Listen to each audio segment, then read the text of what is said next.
喺你生命入面，有冇試過咁嘅經歷？某個人不過同你飲咗杯茶，傾咗幾句間話，你之後嘅路就悄然拐咗個彎；而另外一啲人，你同佢哋朝夕相伴幾年，心裏面卻好似壓住塊石頭，越嚟越沉，越嚟越睇唔清前路。有人將呢啲歸列為運氣，歸列為命數，但呢個只係浮喺水面嘅泡沫。佛法話俾我哋知，水面之下有一套貫穿三生嘅因果法則喺度靜靜運轉。你生命中出現嘅每一張面孔，從來都唔係無緣無故，你以為係街頭偶遇，佛法卻講，所有嘅相逢都係一場久別重逢嘅赴約。只不過有啲人赴約係嚟為你點燈嘅，有啲人赴約係嚟磨礪你嘅，仲有一啲人係嚟將你拖入更深嘅迷霧之中。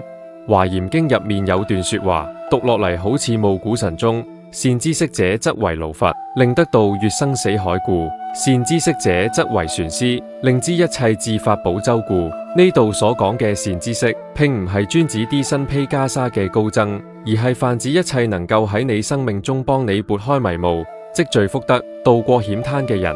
佛陀將咁樣嘅人比喻做船師，因為喺無邊無際嘅生死長河之中，若然冇一葉扁舟，你根本冇辦法抵達對岸。咁樣，點解咁樣嘅善緣會如此稀少？佛家有一個觀察，善緣難聚，惡緣易列。呢個唔係一聲嘆息，而係對人心引力場嘅精準洞察。煩惱、貪欲、怨怒呢啲嘢係沉重嘅，好似塵埃落定，層層堆積，不斷將同類嘅人同時吸附到你身邊。而清淨心、善念、慈悲呢啲嘢係輕盈嘅，好似高空之中嘅流雲，需要你持續咁修持淨化，佢哋先至能夠喺你嘅生命場域之中扎根落嚟，先至能夠開始感召同樣清澈嘅緣分向你匯聚。所以一個人一生之中能夠遇到真正助益自己嘅人，或者屈指可數。有啲人終其一生都未曾遇到，唔係因為上天薄待咗佢哋，而係因為佢哋納心嘅土壤尚未備好，尚未播下粒能夠同善緣相呼應嘅種子。今日我想同你講一件你或者從未仔細思考過嘅事。啲真正喺生命中助你一臂之力嘅人，佢哋身上有5個極為鮮明嘅印記。呢5個印記絕對唔係世俗所理解嘅有權有勢，能夠為你鋪路搭橋，而係更深層、更本質嘅嘢。當你真正領會咗呢5個印記，你會恍然大悟，人生之中某啲關鍵嘅轉折處，早已經有一個咁樣嘅人靜靜咁企喺你身旁。只係陣時你未曾辨認出嚟。更為重要嘅係，我仲會話俾你知，你之所以能夠遇見咁樣嘅人，背後個貫穿三世嘅因果脈絡，遠比你想象嘅更為深遠。我哋先嚟解開第一個疑問：點解有啲人能夠遇上生命中嘅引路人，而有啲人窮盡一生都等唔到？佛教對呢個有一套極為周密嘅解釋體系，核心就係三世因果。所謂三世，即係過去世、現在世、未來世。因果就係串聯三世嘅一條無形絲線。我哋此生嘅一切際遇，遇見咗邊個，信任咗邊個，被邊個扶持，被邊個辜負，全部係過去世種下嘅因，喺今生顯現嘅果。而你今生嘅每一個舉動，每一個念頭，又將會成為嚟世果報嘅種因。呢條線從來冇斷過。當一個真正助你嘅人出現喺你生命中，背後究竟係點樣嘅因果喺度運作？第一層係前世嘅善因喺今生成熟。佛法認為，相遇唔係隨機事件，而係有其必然。你同某個人喺今生形成助益關係，極有可能係因為喺過去某一世，你曾經向佢伸出過援手，曾經同佢共同行善，曾經喺某個艱難時刻給予過佢溫暖。呢份因緣就好似一粒埋入泥土嘅蓮子，時節到咗，自然破土綻放，喺今生列出善緣相逢嘅果實。地藏菩薩本願經入面記載咗地藏菩薩累世發願救度眾生嘅歷程。每一次發願，每一次付出，都喺因果嘅網絡之中積就咗極深極廣嘅善緣之網。呢啲善緣跨越一世又一世，持續咁發揮住作用。呢個講明善緣嘅力量係可以穿越時空嘅。你身邊若然出現咗一個真正助你嘅人，不妨靜落心嚟諗一諗，你哋之間或者有一段嚟自前世嘅深厚情誼。佢今生嚟到你身邊，唔係巧合，而係你過去積累嘅善因，終於喺呢一世開花結果。第二層係今生福報嘅頻率相應，更有前世嘅善因係未夠嘅，就好似一粒種子，縱然你過去埋下咗佢，但若然今生呢片田地乾涸荒涼，種子亦冇辦法萌發。佛法話俾我哋知，福業相當，方為眷足。意思係，當你今生嘅修為、行善嘅深度、持戒嘅清淨程度，同某個人嘅福報層次達到咗相近嘅頻率，你哋先至能夠真正相遇，並且令到呢段善緣發揮佢應有嘅作用。呢個就解釋咗一個好現實嘅現象，點解好多人都會喺人生嘅某個階段忽然預言改變佢哋命運走向嘅人，往往係因為喺個階段佢哋自身亦喺度向上攀升，喺度變好，喺度用心修心、行善、守戒。呢種向善嘅場域會主動吸引同頻嘅善緣向你靠攏。調反轉頭，若然一個人成日沉溺喺貪念、怨恨、懈怠之中，佢嘅場域就會不斷排斥善緣，吸引嚟嘅反而係消耗佢、蒙蔽佢嘅人。呢個唔係咩玄學，呢個係因果法則喺場域層面嘅運作方式。你係咩嘢樣嘅人，你就會遇見咩嘢樣嘅人。第三層係菩薩或善知識嘅示現，呢個係三世因果之中最深妙，亦最令人敬畏嘅一層。喺佛教嘅世界觀入面，菩薩為咗度化眾生，會以各種面貌示現於人間。可能係一位陌生人唔經意嘅一句說話，可能係一位師長意味深長嘅一個眼神，可能係一本書、一段旋律，甚至係一場苦難。佢哋嚟唔係為咗令你輸的，而係為咗令你醒嚟。雍摩詰經中有言：菩薩行於世間，常以善巧方便度化眾生。呢種善巧方便，有時如春風拂面，有時如當頭棒喝，有時令你歡喜，有時令你痛楚。但無論以何種形式出現，最終嘅指向都係同一個，讓你離苦，讓你覺醒，讓你嘅生命越嚟越趨向清淨同自在。你身邊或者就有咁樣嘅人，正以某種你尚未辨認出嘅方式，默默咁照拂住你。咁樣嘅人究竟有啲咩特徵？如何喺芸芸眾生之中辨認出個真正助你嘅人？第一個印記，納心充盈慈悲，能夠令你心境歸於安寧。佛家有言：相由心生，境隨心轉。一個納心充滿慈悲嘅人，佢嘅氣場無需刻意彰顯，佢好似清泉一樣，自然滲透到周圍嘅空間入面，滲透到同佢相處嘅每一個人心中。你有冇遇過咁樣嘅人？同佢共處一室，你成個人都會安靜落嚟，唔係因為佢講咗啲咩驚世駭俗嘅道理，唔係因為佢俾咗你啲咩實質嘅幫助，更近係佢喺度，你便莫名覺得天地都寬闊咗，一切都仲嚟得切。呢種感受喺佛法之中有精確嘅解釋。真正具足慈悲心嘅人，佢嘅納心已經對貪嗔癡三毒進行咗相當程度嘅淨化，煩惱如烈焰，慈悲如甘霖。當一個人嘅納心中凝住慈悲嘅清涼，佢唔單止自己唔容易被煩惱之火灼傷，仲有一種能力，能夠悄然幫你平息納心啲無明嘅躁動。呢個喺日常之中表現得非常具體。當你同一個充滿慈悲心嘅人相處，你會發現自己唔容易動怒，唔容易嫉妒，唔容易陷入焦慮嘅漩渦。唔係因為你壓抑咗啲咩，而係因為喺種場域之下，啲負面嘅情緒根本唔容易升起。呢個就係潤物無聲四個字真正嘅含義。有人會問：慈悲心同普通意義上嘅好人有咩勾別？勾別在於深度。一個普通意義上嘅好人，可能只係性情溫和，唔愛記覺，待人隨和。但具足慈悲心嘅人，佢嘅唔記覺唔係因為無所謂，而係因為佢真正睇透咗苦嘅本質。佢對一切眾生嘅苦難有一種發自心底嘅悲憫。呢種悲憫唔係居高臨下嘅同情，而係一種平等嘅深沉嘅關懷。佢希望你好，唔係因為你對佢有用，而係因為你係眾生之一。眾生皆苦，苦當被解。宋代大慧忠稿禪師喺其書信之中多次提到一種修行境界：見人苦處，如己受苦。呢個正係慈悲心成熟嘅體現。能夠達到呢種境界嘅人，佢嘅存在本身就係一種加持。同咁樣嘅人相處，你嘅心會安，你嘅境會轉，你嘅福運亦會喺呢種安寧嘅心境之中悄然積聚。第二個印記，敢於直言相告，係你生命中嘅逆耳菩薩。阿難尊者曾經問佛陀：世尊，親近善知識是否係修行嘅一半？佛陀回答：不，阿難，親近善知識係修行嘅全部。呢句說話分量級重，佢講明喺佛陀嘅教導入面，預現一個真正嘅善知識，其重要性等同於整條修行之路。咁樣善知識嘅核心能力係咩？唔係同你講好話，唔係令你開心，而係喺你需要嘅時候，敢於直言不諱。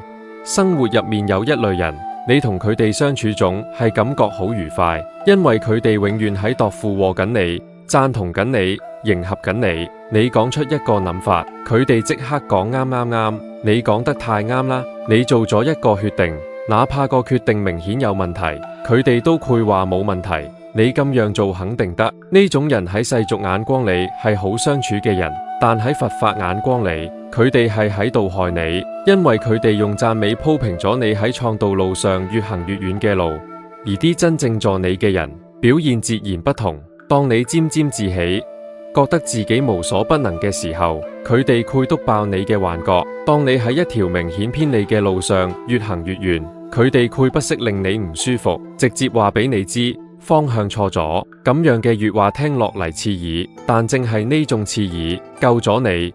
佛教將咁樣嘅人稱為逆行菩薩。從因果嘅角度睇，能夠指出你盲點嘅人，係喺度幫你消業。每一次錯嘅決策被提前糾正，就等於消除咗一段本來會落喺你身上嘅苦果。佢哋唔單止係幫你避開麻煩，佢哋係喺根本上修正緊你嘅命運走向。集阿含經入面記載咗一個故事，提婆達多心生惡念，想加害佛陀，奪取僧團。眾比丘紛紛前嚟懇切勸告，言辭急切，直言不諱，望佢懸崖勒馬。但提婆達多嫌眾人講嘢太直，唔留情面，心中惱怒，唔單止唔聽半句忠言，反而變本加厲，一意孤行，最終墮入深淵，萬劫不復。故事簡單，道理深刻。真正關心你嘅人，往往唔會考慮自己嘅說話好唔好聽，佢哋只考慮你忍咗之後愧唔愧得夠。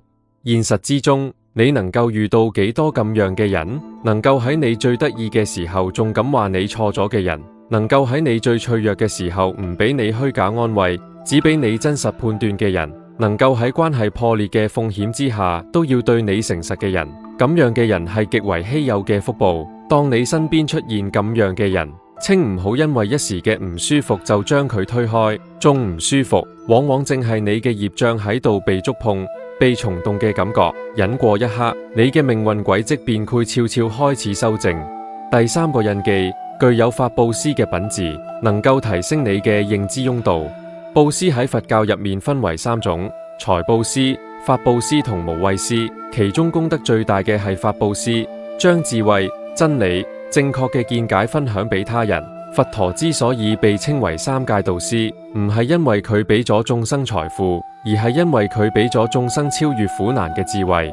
喺你嘅生活之中，或者有咁樣嘅人，佢唔一定富有，甚至睇起嚟亦冇特別耀眼嘅社會地位，但佢講嘅每一句說話都令你覺得有餘味。佢隨口分享嘅一個觀點，可能點醒咗你糾結咗好耐嘅困惑。佢睇世界嘅個角度，係你從未諗過嘅維度。當佢將個角度講俾你聽，你忽然覺得原來人生可以咁樣理解。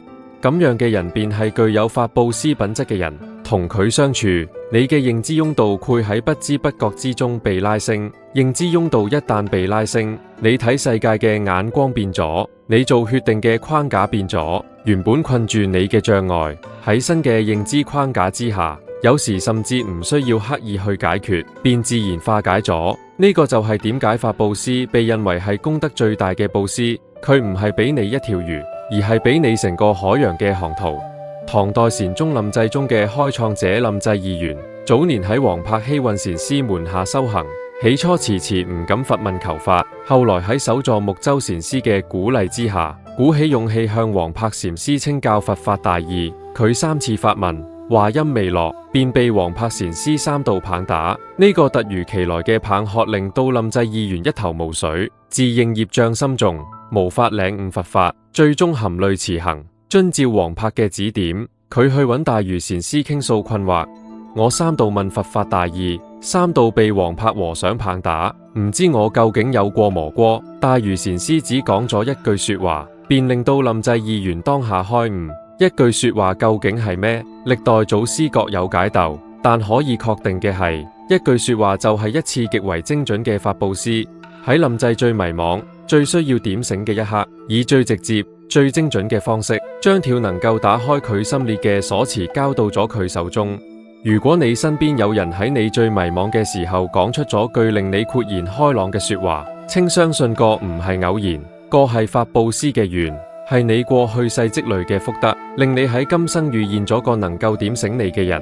珍惜呢種人，因為認知擁道嘅躍升，先至係一切助益嘅根基。一個人可以因為他人嘅幫助一時得勢，但若然認知擁道冇提升，份好運好快就會漏走。而當你嘅認知真正提升咗，你唔需要任何人幫你，你自己就係自己最大嘅貴人。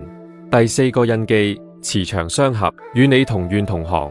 佛法之中有兩個概念，共業與別業。別業係你獨自造作嘅因果，共業則係你與他人共同造作、共同承擔嘅因果。當兩個人有共同嘅善願、共同嘅修行方向，共同願意為某件有意義嘅事全力以赴，佢哋便會形成極強嘅共業善力，彼此成就，相互增上。呢個喺日常生活中的體現，往往非常微妙。你同一個真正磁場相合嘅人一齊共事，會出現一種奇特嘅感覺，唔需要過多嘅言語解釋，對方就能夠理解你喺度諗緊咩。你提出一個方向，佢已經預想到咗下一步。你哋嘅諗法喺某啲關鍵節點上高度重疊，甚至令人覺得好似兩個人共享咗同一粒心。呢個唔係咩神秘嘅心靈感應，呢個係同頻共振嘅結果。當兩個人嘅核心價值觀高度接近，當兩個人對同一件事嘅深層動機都出於真誠嘅善緣，佢哋嘅場域便會產生共振，形成遠大於兩人禪獨力量嘅合力。佛法將咁樣嘅關係稱為同行善友。法華經之中，佛陀屢屢提及善友共修嘅力量。當修行者如志同道合嘅善知識同行，會加速彼此嘅解退進程。呢個係一加一遠大於二嘅道理。歷史上最經典嘅同願同行案例之一，係慧願大師喺廬山東林寺召集123位同修列8年舍嘅故事。慧願大師同呢啲同修喺價值觀同修行願力上高度契合，佢哋立下共同往生西方淨土嘅誓願，互相扶持，互相激勵，精進修持念佛三昧，最終皆喺臨終時現出瑞相往生。呢段歷史被後世淨土宗奉為同願同行最有力嘅證明。慧願大師亦因此被尊為淨土宗初祖。喺世俗層面，呢種特徵同樣的用。當你遇見一個同你真正志同道合嘅人，你哋一齊做嘅事會有一種奇特嘅順暢感，仿佛有啲咩睇唔見嘅力量喺背後推住你哋前行。呢個唔係運氣，呢個係善念相感應之後，共同嘅善報開始提前顯現嘅徵兆。如何判斷一個人係真正同你磁場相合，定係只係表面睇起嚟合得嚟？最根本嘅勾分標準在於動機。表面契合嘅人喺埋一齊，係為咗彼此利用，互相索取；真正磁場相合嘅人喺埋一齊，係因為彼此都想將某件有意義嘅事做好，彼此都想令對方變得更好。前者係慾望嘅引力場，後者係願力嘅引力場。慾望嘅引力場最終走向分裂，願力嘅引力場最終走向成就。第5個印記，惜福且自律，能夠帶你願利消耗。呢個係5個印記之中最容易被忽視，卻往往影響最深遠嘅一個。佛法講，福報唔係憑空而嚟嘅，佢係由過去世嘅善行一點一滴積累落嚟嘅資糧，如同井中之水，有其容量，並非取之不盡。當你過度消耗，揮霍磨度，對他人嘅付出毫不感恩視為理所當然，你嘅福報便喺度一點一點咁流失。同呢個相對嘅係惜福，惜福唔係吝嗇，唔係咩都唔捨得用，而係對生命中所擁有嘅一切保持一種深深嘅感恩同珍重。惜福嘅人識得將每一點福報都用在緊要處，唔浪費，唔炫耀，唔因為一時嘅慾望衝動就將積累多年嘅福德揮霍殆盡。真正助你嘅人，往往就係呢種惜福且自律嘅人，佢哋嘅生活方式本身就係一種磨聲嘅示範。同佢哋喺埋一齊，你會喺不知不覺之中改變自己嘅消耗方式，開始留意自己邊啲習慣係喺度損耗福報，邊啲行為係喺度積聚福德。佛教史上有一段關於百丈懷海禪師嘅故事。百丈禪師制定咗一日不作、一日不食嘅清規，以極為嚴格嘅自律方式管理自己同寺院僧眾。佢年老之後，弟子們心痛佢，將佢嘅農具收埋，唔俾佢勞動。佢當日便唔肯用餐，講：我冇勞作，點可以用餐？百丈禪師呢種對福報嘅珍重方式，唔係表演俾人睇嘅，而係佢對宇宙法則最深刻嘅體認。一切所得必有其代價，一切福報必有其嚟源。輕易消耗，唔知感恩，就係喺度透支緊命運。調反轉頭，啲唔識惜福、貪婪奢靡嘅人，佢哋嘅存在會以一種非常微妙嘅方式侵蝕你嘅福報。呢種侵蝕有時係直接嘅，佢哋向你借錢唔算，佔用你嘅時間同精力；有時係間接嘅，佢哋嘅生活方式影響咗你，令你亦開始追逐不必要嘅消費同虛榮，令你嘅內心變得越嚟越貪婪，越嚟越難以滿足。同惜福自律嘅人喺埋一齊則完全相反，佢哋重安定感，重對生活簡單而真實嘅態度，會慢慢校正你內心嘅方向，令你開始對生命中真正重要嘅嘢重新產生珍重，令你嘅生活逐漸進入一種穩步上升，越嚟越有底氣嘅狀態。呢5個印記唔需要全部同時出現喺一個人身上，但只要其中一個印記足夠深厚，個人便已經係你生命中極其珍貴嘅善緣了。遇到一個，便是造化。知道咗咩嘢樣嘅人係真正助你嘅人，下一個問題便嚟了。當你遇見咗咁樣嘅人，你應該點樣做？好多人聽到貴人呢個詞，腦入面浮現嘅畫面係揾到個人，然之後諗盡辦法靠近佢，利用佢，從佢身上懷取最多嘅幫助同資源。呢種諗法喺佛法睇嚟係一種極為危險嘅顛倒見解，佢唔會令你嘅善願越嚟越旺，反而會令你將呢段得來不易嘅善願親手葬送。佛法對待助你之人有4個核心態度，缺一不可。其一，珍惜感恩，不輕視，不糟蹋善緣。點解有啲人原本遇見咗好好嘅貴人，最後卻落得緣分破裂、形同陌路嘅裂局？好多時候原因出喺佢哋對呢段善緣嘅態度上。當一段關係進入熟悉嘅階段，人好容易開始理所當然。佢幫咗你咁多次，再幫多一次又點話？佢對你咁好，偶爾對佢差少少又可以點？呢種理所當然嘅心態，正喺度一點一點消耗緊呢段善緣嘅能量。增一阿含經嘅教義講得明白，知恩報恩，視為第一。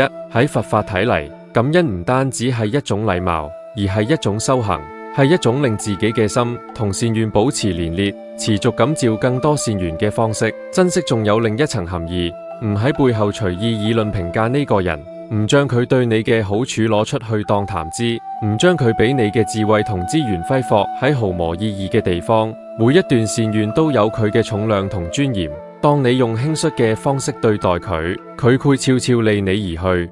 其二，以善報善，多讚美，多幫助，多包容，多布施。佛法之中有一個非常重要嘅概念，善嘅流動。善緣唔係禪向嘅，佢需要雙向嘅流動先至能夠擁持生命力。助你嘅人助咗你，你又係咪喺力所能及嘅範圍內回饋佢哋？唔一定要係物質上嘅回報，有時一句真心嘅讚美，一次力所能及嘅幫助，一份喺佢需要時俾予嘅陪伴同包容，都係善嘅流動。佛教入面有個叫做隨喜功德嘅修行方式，體現人哋做咗好事，由衷咁為佢歡喜。呢種歡喜本身就係一種功德。對助你嘅人保持包容亦極為重要。再好嘅人都有佢自己嘅局限同盲點，唔係因為佢圓滿咗先至嚟助你，而係因為佢喺某啲面向上嘅善跟同你嘅因緣相應。當佢嘅局限出現時，俾予包容，而唔係因為發現佢都不過如此就轉而輕視。呢種包容係你修行成熟度嘅體現，亦係呢段善緣能夠持續長久嘅基礎。其三，共同修行，一齋行善，修心成長。助你嘅人最理想嘅相處方式，唔係你單方面從佢身上吸取營養，而係你哋一齊成長。呢個就反到前面講嘅同願同行。當兩個人能夠一齊行善，一齊修心，佢哋嘅善願唔單止擁持喺原有嘅層次，而係倍螺旋式咁向上提升，創造出超越兩人各自能力嘅更大善果。你身邊若然有助你嘅人，不妨諗一諗，除咗接受佢嘅幫助之外，你係咪亦能夠為呢段關係注入一啲共同成長嘅能量？哪怕只係一齊睇一本書，一齊做一件有意義嘅事，一齊發一個向善嘅願，都係喺度為呢段善願增添新嘅生命力。其四，亦係最難做到嘅一點，唔執着佔有，願來珍惜，緣去不恨，緣起性空。呢個係佛法對待所有人際關係嘅終極智慧，亦係對待善願最深嘅修行。人嘅本能係對美好嘅嘢產生執着，遇見咗一個真正助你嘅人，你好自然咁會希望呢段關係能夠永遠持續落去，會擔心有一日佢會離開，會因為佢嘅疏遠或離去而感到痛苦。呢種執着喺佛法睇嚟，恰恰係令善願變質，令自己受苦嘅根源。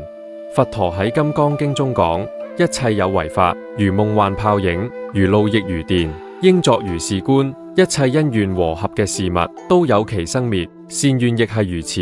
佢有佢出現嘅時機，亦有佢自然落幕嘅節點。當一段善願完成咗佢喺呢一世嘅使命，佢嘅消散唔係背叛，唔係失去，而係斷因緣嘅圓滿。執着咁抓住一段已經完成使命嘅善緣，唔單止係徒勞，仲會產生新嘅苦。而能夠喺緣起時全心珍惜，喺緣滅時平靜放下嘅人，佢對善願嘅消化同轉化係最完整嘅。斷願所帶俾佢嘅智慧、成長同福報，會完整咁留喺佢嘅生命入面，成為佢繼續咁照下一段善願嘅資糧。呢四種態度表面睇嚟係講緊點樣對待人，但本質上係講緊點樣修煉自己。當你能夠做到珍惜感恩，以善報善，共同修行，唔執着佔有，你已經唔單止係喺度善待身邊嘅人，你係喺度令自己成為一個更有能力感召善緣嘅人。講咗咁多關於助你之人嘅印記同相處之道，而家嚟到一個非常實用嘅問題：如何快速判斷一個人究竟係喺度助你定係喺度好你？呢個判斷唔需要你成為多麼高深嘅修行者，亦唔需要你通曉三世因果，你只需要仔細聆聽自己嘅身體同內心喺度話俾你知啲咩。最直接嘅判斷標準就係相處之後嘅感受。當你同一個人相處之後，如果你感覺到心安、清靜、積極，甚至萌生咗一種想要去做好事、想要改善自己嘅衝動，呢個人好可能係喺度助你。心安係因為佢嘅存在唔會觸發你內心嘅不安全感；清靜係因為同佢一齊唔會激起你嘅貪念同怨怒；積極係因為佢嘅言行俾你展示咗一種向上嘅可能性。呢三種感受都係善願磁場嘅自然流露。調反轉頭，如果相處之後你感到焦慮、煩躁、嫉妒或怨恨，如果你發現自己同佢一齊總係喺度談論人哋嘅是非，總係喺度抱怨，總係喺度比較，呢段關係多數喺度消耗緊你。更嚴重嘅係，如果相處之後你感覺到一種講唔清道唔明嘅納好感，總感覺就好似做完一件事之後，卻發現自己比做之前更疲憊。呢個係非常強烈嘅信號，講明呢段緣喺某個層面上正喺度令你嘅福報流失。佛法之中有一個詞語叫做染污緣，會污染你清淨心嘅因緣。染污緣唔一定以惡人嘅面目出現，有時佢偽裝得非常溫暖、非常友善，甚至令你覺得同佢一齊好開心、好刺激。但開心同刺激並唔等於喺度助你，好多時候種短暫嘅開心同刺激係以消耗你嘅清淨心、消耗你嘅精氣神為代價換嚟嘅。真正嘅助益係種安靜嘅、持續嘅，令你越嚟越有力量感嘅狀態，而消耗往往係種熱鬧嘅、短暫嘅，事後令你感到空洞嘅狀態。仲有一個更細膩嘅判斷擁度，你嘅諗法質量喺同呢個人相處之後係提升咗定係下降咗？同助你嘅人喺埋一齊，你會發現自己嘅諗法開始變得更清晰、更有深度、更有方向感。你開始對人生有咗一啲新嘅理解，開始對某啲以前覺得理所當然嘅嘢產生咗唔一樣嘅思考。呢個就係認知擁度被拉升嘅體現。而同消耗你嘅人喺埋一齊，你嘅諗法往往會變得越嚟越混亂，越嚟越短視，越嚟越糾結喺雞毛蒜皮嘅小事度，甚至開始對一啲本來冇在意嘅嘢產生焦慮同怨恨。用最簡單嘅一句粵話嚟概括，同助你嘅人喺埋一齊，你會變得更似你最好嘅個自己；同好你嘅人喺埋一齊，你會越嚟越活成你最唔想成為嘅樣。當然，呢度需要特別講明一件事，判斷一個人係助你定係好你，唔係為咗冷漠咁切斷所有消耗性嘅關係，而係為咗令你喺清醒嘅狀態之下做出更有智慧嘅選擇。有啲好你嘅緣，亦係你必須面對同化解嘅因果，唔係逃避咗就能夠消除嘅。但知道咗一段關係嘅性質，你至少可以喺相處嘅過程中保持更高嘅覺知，唔被消耗性嘅磁場完全吞噬，亦能夠更加珍惜啲真正喺度助你嘅人。最後，我想將一個最核心嘅問題留俾你：佛家睇助你嘅人，本質上睇嘅唔係你能夠從佢身上得到幾多，而係睇呢段緣，呢段緣嘅深度，呢段緣嘅方向，以及你有冇足夠嘅福德去承接呢段緣。有一句說話，我希望你將佢記喺心底：所謂貴人，唔係提拔你嘅人，而係個令你覺醒嘅人。真正嘅助益從來唔係外在條件嘅改善，而係內在智慧嘅開啟。一個人外在再順遂，物質再豐足，如果佢嘅內心仍然被貪嗔癡所束縛，佢仍然係活喺苦中嘅人。而當一個人嘅內心開始覺醒，開始睇清人生嘅真實面目，開始對自己嘅貪嗔癡有所覺察同對治，終從內而外散發出嚟嘅力量，先至係真正意義上嘅轉變。助你嘅人，佢嘅最大價值唔係佢俾咗你幾多資源，而係佢點燃咗你內心嘅盞燈。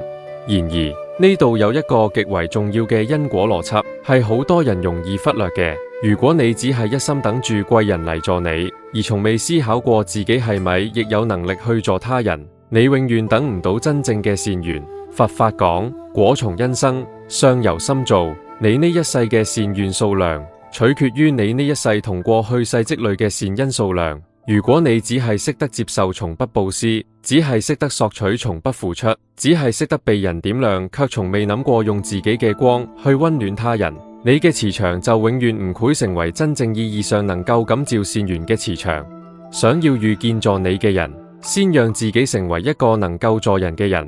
呢個唔係一種交換，而係一種生命能量嘅自然運作規律。當你開始用慈悲心對待身邊嘅人，當你願意講真話而唔係奉承，當你樂於分享智慧而唔係將佢收埋當作優勢，當你開始與人同願同行，當你學會惜福自律，你會發現曾經令你求之不得嘅善緣，會自然咁向你靠攏。呢種善緣嘅流動，先至係改變命運嘅最深層邏輯，唔係因為你足夠幸運，而係因為你足夠值得。回想一下你嘅人生，有冇咁樣一個人，佢符合今日所講嘅某一個印記，曾經喺某一個時刻真正助過你？如果有，請喺心中默默咁對佢講一句感恩嘅說話。呢個動作本身就係一次隨喜功德，係你喺度為自己播下新嘅善緣種子。感悟佛法智慧，點亮心燈。如果呢啲文字令你有所觸動，歡迎訂閱我哋嘅頻道，與智慧同行。願善願常聚，福慧相增。願你既能遇見照亮你嘅人，亦能成為照亮他人嘅燭光。